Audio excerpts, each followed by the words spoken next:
Hi, it's me, Ingrid INFP, and we're going to be taking off everything on this wall.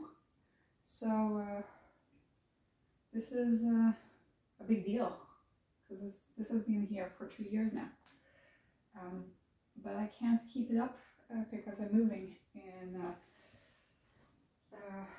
exactly a week. So here we go. Maybe we should start from, let's start from the middle. Let's start from the middle. Okay.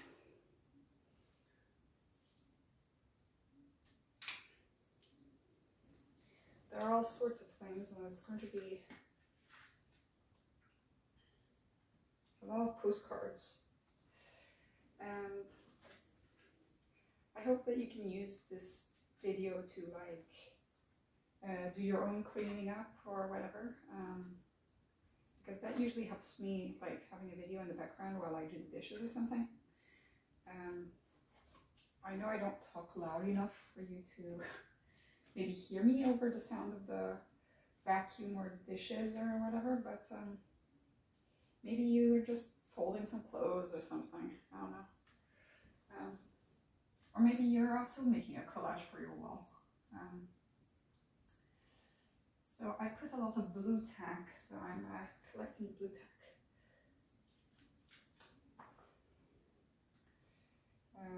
This was Greek guy, Greek statue. Who knows which god that was? Some of these things in my collage have been with me for almost for several years, you know. So I keep them on every move that I go on, and they're quite nice memories to have. Now today I'm going to go to my best friend's house. We decided that I'm not going to be going too early in the day because his grandmother is sick and is in the hospital, so he has to take a break, you know.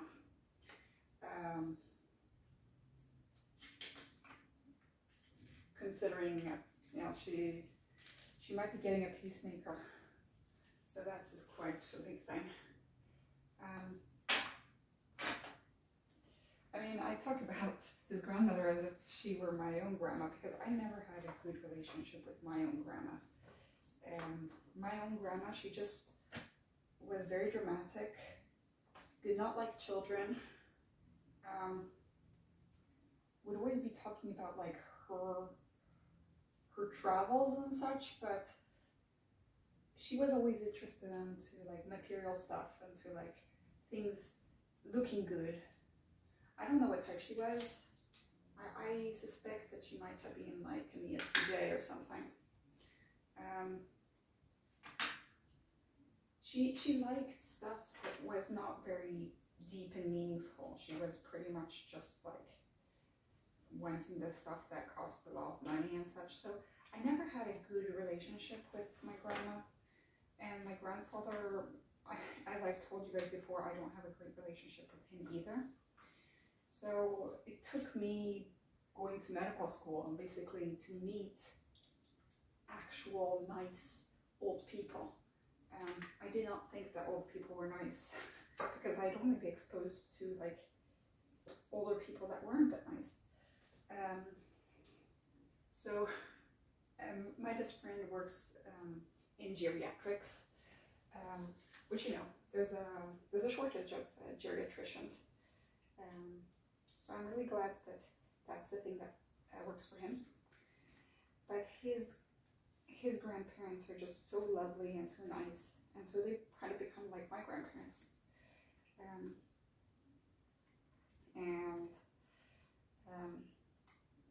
Like they know me. Well, they think that my best friend is my boyfriend and that we live together, but that's not the case at all. But they are very nice. sometimes, you know, that's the mark of a good friend, is that everybody thinks that you're together.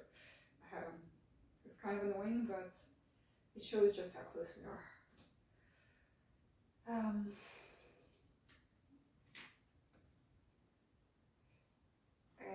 There.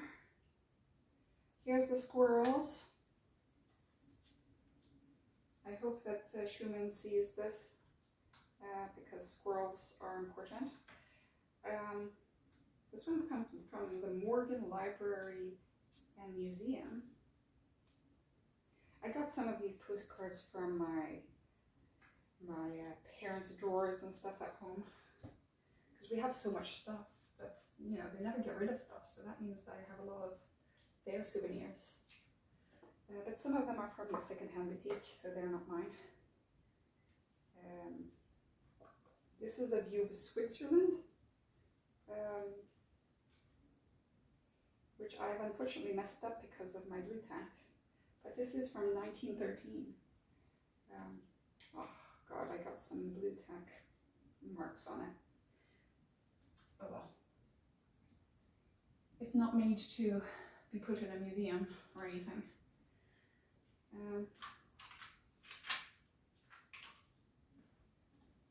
Oh, sometimes I use these like blue tack kind of stickers, but they're not as good as the actual blue tack, so we're just going to,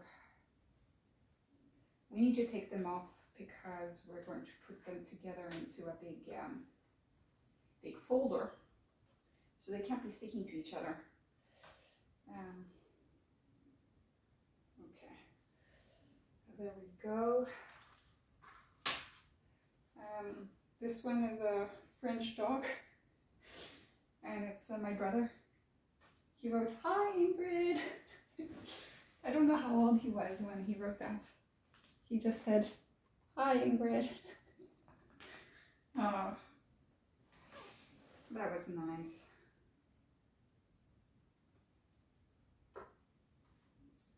My brother is still very sweet. He must be around 19 now, I think. Yes, he's 19.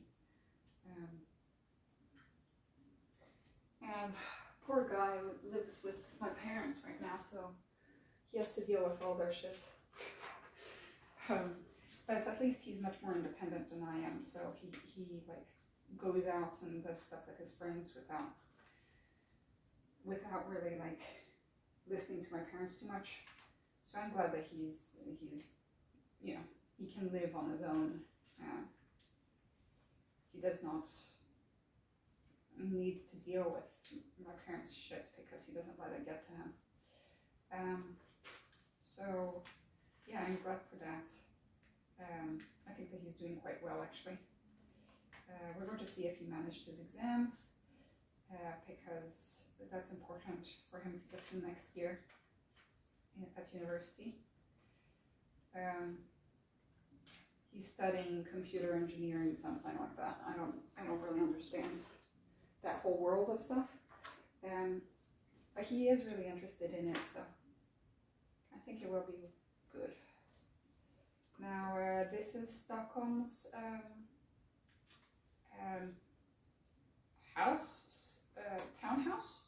town hall. And I always have it next to my bed because I just love Stockholm so much. Stockholm is like my love. I just love Stockholm so much. It is, I truly think that it is my home. I just need to find like an actual place to live over there. At my workplace, there's an ESTJ doctor who works from home 3 days a week, and does like virtual visits. And the rest of the time she's in Stockholm, and she lives, I actually saw an article that said like the 10 most expensive streets in Stockholm, and she lives on like the 10th most expensive street in Sweden. So, and she has like 100 square meters or something. So it's not like she has problems with money, but she didn't want to deal with hectic work life of Stockholm. Here in the countryside, here in a small town, we have a little bit more freedom to just, you know, have actual normal working pace. So that's why she chose to go here. Also, she gets paid much better, so I don't know what she's going to do with all that money, but she she already does have a lot of money, even before working at her workplace. She also, I'm not going to give her too much flack though, because I mean, she is really good at what she does. She did write a book, but it's in Swedish, so I don't think that you guys will be able to read it. She wrote a book that is about her father's escaping, like being in the Holocaust, escaping the. Wow, I mean this poster has been really messed up. I've had this one for several years. Let's just take off the most important bits here. No, so she wrote a book that you can apparently listen to audiobook and such. I don't read a lot of Swedish books, unfortunately, and also I'm not really into reading biographies, unfortunately. I'm more into like classics or fantasy. So we'll see if I ever read that book. Leaving all sorts of residue on the wall, but we can't really do much about that.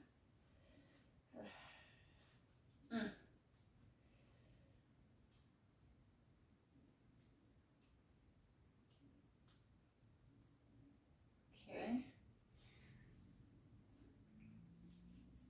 There is quite a lot still. I don't know how much. I think I'll probably have to pause it at a certain point and get back to you guys. But this was part 1, I guess. Maybe we can do a part 2.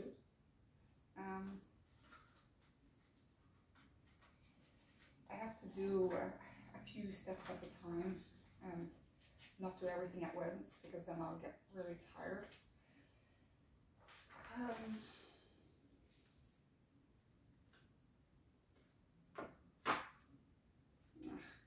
This one is made out of like cardboard, so the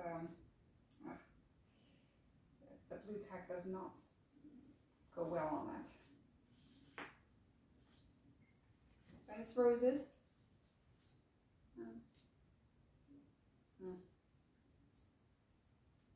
Okay, there we go.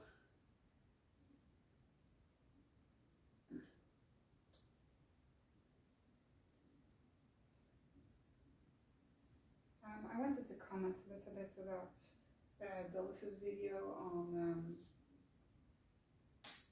the language. I think that for me, I express myself well when I do this kind of format. Or well, I express myself in a way. I express myself better in writing, but sometimes it just takes so much energy to go and sit there and start writing that it's better for me to talk. And it's because there is this kind of, like Dulce talked about, how language is kind of ephemeral. It's like building castles of sand, and it's built and then it disappears, you know, and it's instant, it's instantaneous. While the written word is more, you know, you can go back on what you've written and all that. I prefer to write. I prefer to text. I don't like telephone calls. Phone calls are the worst thing. But sometimes you have to fix things with a phone call, because like a text won't do it justice.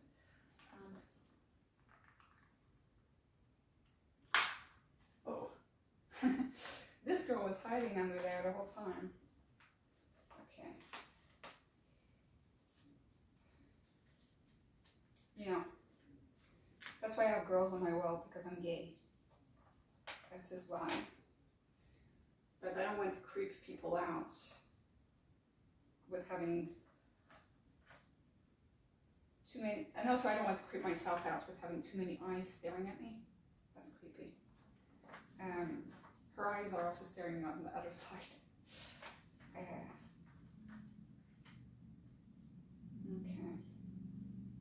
There we go.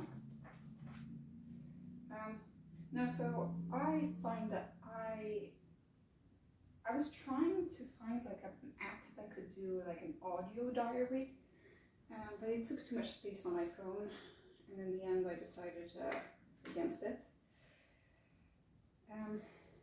I just find that I can convey my emotions better in speech, but I can make people understand things better in written form. I mean, my written form makes more sense in like a logical order and stuff than my speech.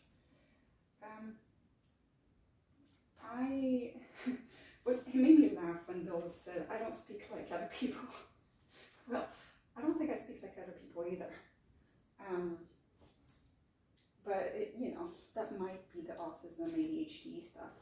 Mostly the ADHD. That's what I project to the world. The autism is kind of like me basically not talking. When I don't know the situation well or such, I just try to stay away from the center of attention. But when I talk, it's just all over the place. It just goes up and down and all around, and people have a hard time keeping up. And I have a hard time keeping up with myself.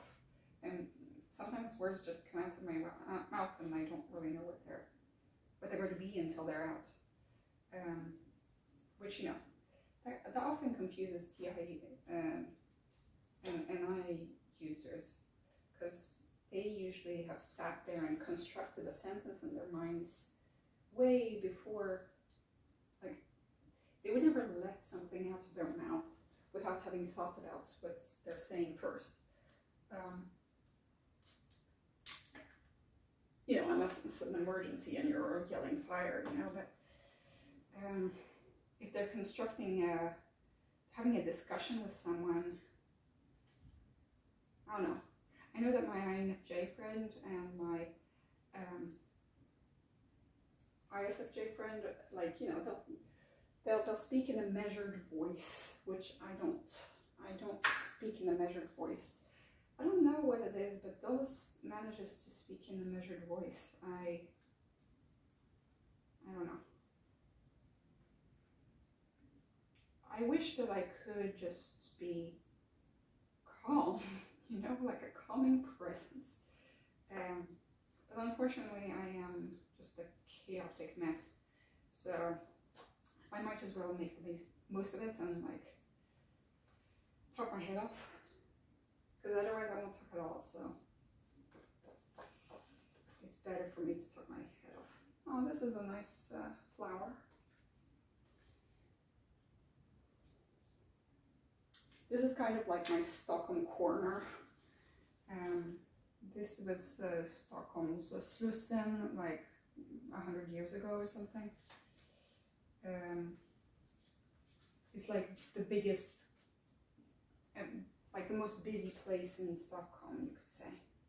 Except for possibly like the central train station. But it's been changed many times, and you know, during like the 70s and such, it was supposed to be like the heaven for cars, and now they're trying to make it more person friendly, which I really appreciate. Oh, This is from my grandparents. So I don't have a great relationship with my grandparents, as I said, but it does give kind of like a nostalgia. Because this was when I lived in Stockholm. Maybe this was 2015 or something. Yeah, something like that. But my grandmother was still alive. Because she writes that she sends a warm hug. I'm not going to say that like they were mean or anything, but they didn't really understand me. And also, like, I wasn't the perfect child that they wanted me to be. And I think that they had too high expectations of stuff.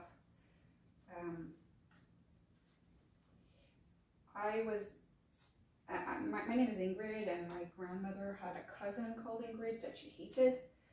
And it seems like kind of a theme in her life that there are a lot of people that she hates or hated, because she's not alive anymore.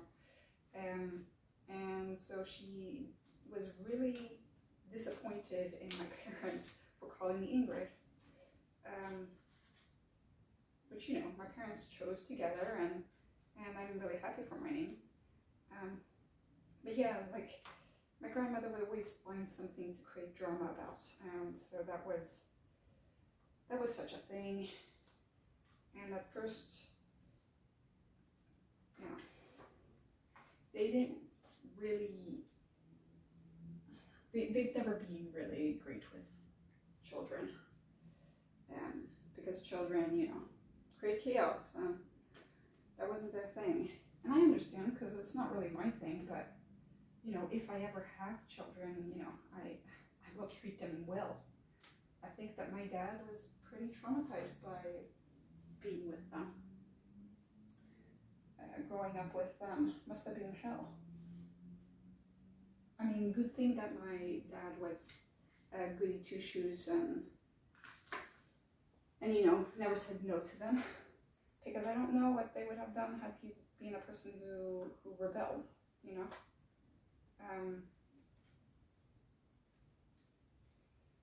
They were pretty neglectful parents, I think. There's a story of my dad falling from like his high chair or something, because my grandma was living alone at the time. I don't know where my grandfather was, and she went outside to get groceries or something, and then she found my dad on the floor. And like, people like to, in my family, they like to laugh about that, but for me, I'm like, oh, is this really something that we want to laugh about? Like, I don't know.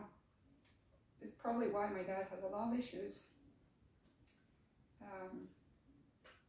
And why I have a lot of issues, you know, the generational trauma. Apparently they didn't really, my grandparents were kind of traumatized by the fact that, you know, Europe was at war, but Sweden was not at war. And Sweden was in a weird position where they were neutral, but they were making arms for the Nazi regime. I mean, they weren't actively participating in the war, but yeah. My grandfather had to go to military service.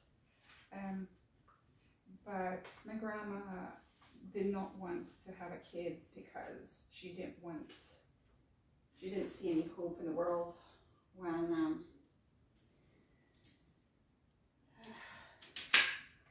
the Second World War broke out and everything. I mean, I don't know how old she was when the Second World War broke out. She was a child, and she was raised by nannies and such. I mean, she came from a rich family. Same thing with my grandfather. They came from rich families, but like, you know, it was kind of like the parents did not care for the fact that they had children. So they were both traumatized people, and though well off, you know, so they could use their money in fun ways. But I think that both of them being traumatized kind of led to them neglecting my dad, which led to my dad kind of neglecting me, you know, and I don't want to continue that cycle. I don't want to, you know, have kids that I don't have a connection with, you know. I don't want my kids to be scared of me or anything like that. Unfortunately, I've had friends who have had pretty traumatic abuse stories, and that comes with, you know, being friends with people who have moved from another country to Sweden, and also people who are gay, who you know, often have been through some kind of being ostracized in some way. So yeah, I am extremely grateful that I had parents who did take care of me. I don't think that my dad was very emotionally present, and my grandparents just kept being annoyed at the fact that I wasn't like a perfect little doll for them to take care of. Even though I was very, very well behaved, I did not like sitting. I did not like being stuck at their house when my parents had to do something and they would leave me at my grandparents'. I did not like that.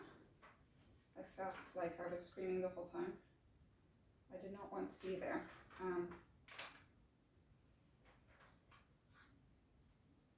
But you know, I made the best of it. They were quite nice in trying to read me books and such, but they didn't understand why I was so sensitive, why I kept being stubborn about certain things. Now I know that, you know, that might have been the autism.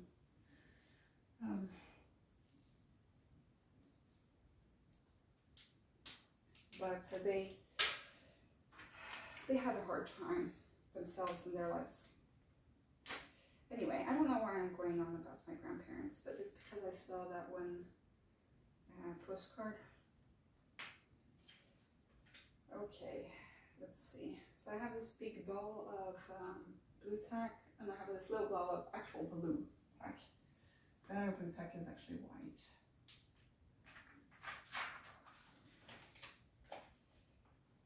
Maybe I should check like the time. I don't know how long I've been doing this now. It's kind of like a meditative exercise. I do need to check out what time it is so that I can take myself to Stockholm to visit my friend. But now I've started, like, I can't stop. That's exactly like the ADHD following the dopamine wave. I think it was Psych Casserole who was talking about that. You know, like to develop your TE, like if you do one TE thing, go on and do more TE things. Now I don't know if this is a TE thing, but it is definitely a chore that I have to do, but it's kind of a fun chore. Because it's not like cleaning or really, and it's not washing the dishes. But it is a chore that needed to be done because I wanted to keep this up. This was fun. But it's also fun to take this off. You know, there are some people who are like, yeah, I love doing dishes. It's so meditative and so fun. Or not fun, but it's so relaxing to do the dishes. And for me, yeah, okay, I can get that at a certain point. I find it also kind of boring, and also it kind of feels awful. The whole sound of the water and the splashing and everything, it's kind of much. Okay, let me check the time.